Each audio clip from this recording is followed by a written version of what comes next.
Attorney George, itong mga nakasulat sa likod ng titulo, gaya nung sinabi mo na may mortgage, nakatatak yan sa likod eh. Ito yung tinatawag natin na annotation.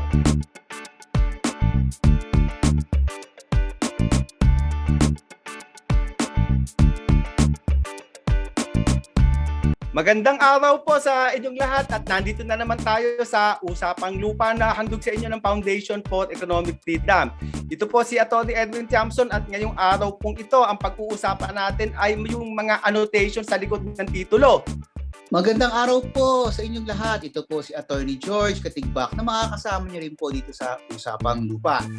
Yan, simulan na po natin ang ating kwentuhan sa pamamagitan ng pagtatanong. Ano po ba ang ibig sabihin kapag may nakalagay na mortgage sa likod ng iyong titulo? Atty. George, itong mga nakasulat sa likod ng titulo, gaya nung sinabi mo na may mortgage, nakatatak yan sa likod eh. Ito yung tinatawag natin na annotation.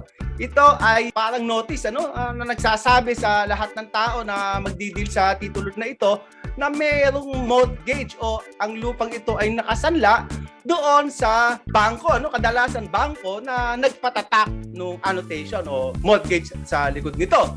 Ngayon, ang tanong, halimbawa, bumibili ka ng lupa na nakakita ka ng may nakatatak na mortgage, ang ibig sabihin nun, yung lupang binibili mo ay nakasanla. Ngayon, ang tanong, pwede pa bang bilhin ang lupang nakasanla? Pwede naman, yung tinatawag natin assumption of mortgage. Pero kung bibili ka ng lupang nakasanla, dapat ay ayusin mo ito doon sa pangkaraniwan, nasa bangko ito, doon mismo sa bangko na pinagkakasanlaan ng lupang ito, makipagtransaksyon ka doon upang malipat sa iyo ang mortgage na ito o magkaroon ka ng bagong mortgage bago mo mabili yung lupa, Kailangan mag-iingat ka dito sapagkat mayroong annotation na ang lupang ito ay nakasanla. At kung binili mo ito, ang pagkakasanla ay uunahin ng batas bago dun sa pagkakabili mo sa lupa. Atty. George, ito naman ang tanong ko sa iyo. Ano yung annotation na nakalagay na Section 4 Rule 74 sa likod ng mga titulo? Ang titulo po ay napasa or nailipat sa kamay ng may-ari sa pamamagitan ng extrajudicial settlement.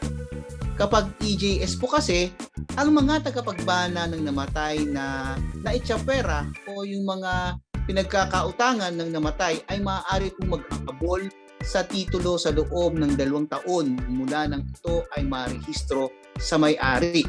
So yan, kaya mahalaga po yung nakasulat sa likod niyan na Section 4 na yan.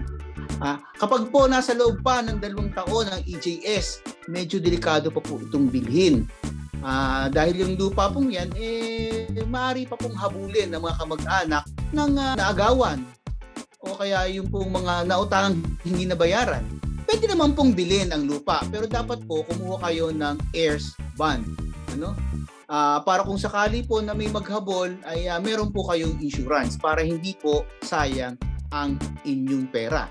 So yun po ang ibig sabihin, parang inire-reserva po, sinasabi sa inyo na kapag meron po kayo nakitang ganitong nakatatak sa likod ng inyong titulo, sinasabi po ito na maaari pa pong maghabol ang mga naitsapera noong tinituluhan itong inyong lupa na ito.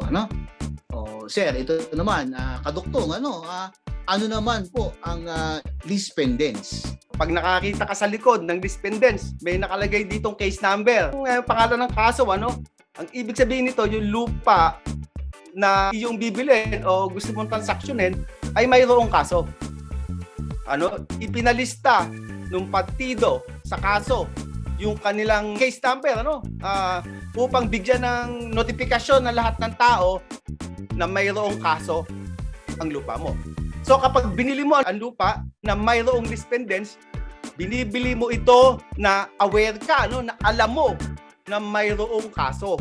At kung ano man ang mangyayari sa kaso na ito, may imbabawan ng pagkakabili mo ng resulta ng kaso.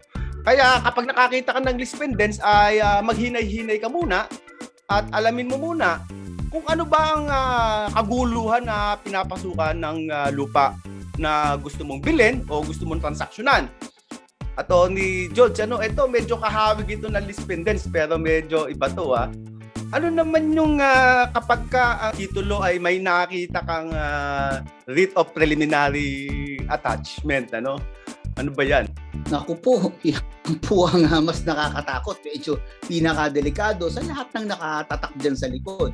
Ang ibig sabihin po kasi ng annotation na yan, yung pong lupa ay parang nakalawit na o nai-attach na o parang nire-reserva na po ng, para po managot sa pagkakautang ng may-ari sa isang kaso. Ang preliminary attachment po kasi ay ini-issue ng korte matapos ang preliminary hearing. Kumbaga po sa kalusugan, agaw buhay na po ang may-ari dito dahil kahit po preliminary pa lang, medyo parang kinampihan na ng korte ang kalaban, registered owner. Isang pirma na lang po ng bulati, ika nga, ang kailangan para mawala ang lupa sa kanya. Kasi nga po, parang sinasabi na malapit ng kuhanin ng korte ang lupang ito. Konting-konti na lang makukuha na. So kung nakakita po kayo ng ganyan tatak sa likod ng titulo, delikado na po yan. Huwag nyo na pong bilhin kung sakaling iaalok sa inyo ang isang ganyang klaseng titulo. Ano po? Sir Erwin, ito naman pong right of way o easement of right of way. Ano po ba ito? Pag nakakita ka ng annotation ng easement of right of way sa isang titulo, ang ibig sabihin nito ay ang lupa na inyong binibili ay mayroon daan. O dinadaanan ng mga tao na binigyan ng karapatan na dumaan sa lupa mo. So, kung ang lupa mo ay halimbawa sensitibo ka, alam mo may mga tao na ayaw maraming nakikitang mga kulisap Pag nakakita ka ng easement of right of way, imbestigahan muna kung sino ba ang mga binigyan ng easement na ito.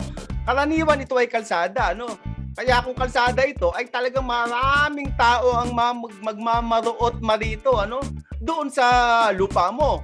Kaya kung hindi mo gustong magambala ng mga tao, mga ganyan, mga sasakyan, mga magugulo, ayaw mo sa may mga nagdadaang mga laseng, wag kang bibili ng lupa na mayroong easement of right of way.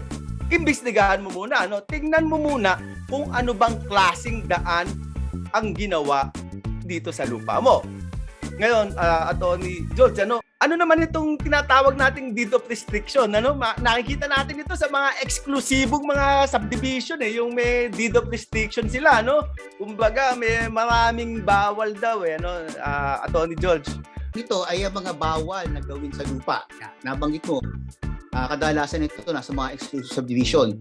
Maraming bawal. So, maaaring kapag sa iba ka bumili ng lupa, hindi ito bawal. Pero dahil bumibili ka sa isang subdivision o sa isang komunidad, meron silang mga restriction na kung saan idinadagdag doon sa iyong titulo. Halimbawa, kung ang lupa mo ay dapat ang bahay mo ay hanggang maximum 75% lang ng lupa. O kaya dapat sa pagitan ng bawat bakod, meron kang 4 na metro bago ka magtayo ng bahay. O kaya naman bawal maglagay ng mataas na bakod sa harap. Nang sabihin, hindi natatakpan ng ang itsura ng mga bahay. Meron akong nakitang subdivision, bawal ang bakod sa harap. Sa harap, gilid lamang ang dapat may bakod. So ito ay yung mga kondisyon para mas maganda naman ang komunidad. Kaya nakikita natin kadalasan sa mga exclusive subdivision. Sir.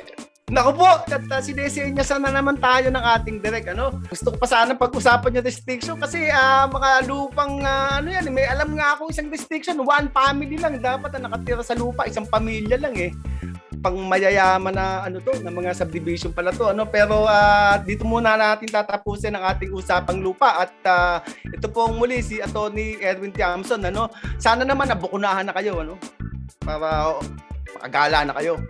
Ito naman po si Atty. George Katigbak, nagpapasalamat sa inyong panonood at inyong pakikinig. Stay safe!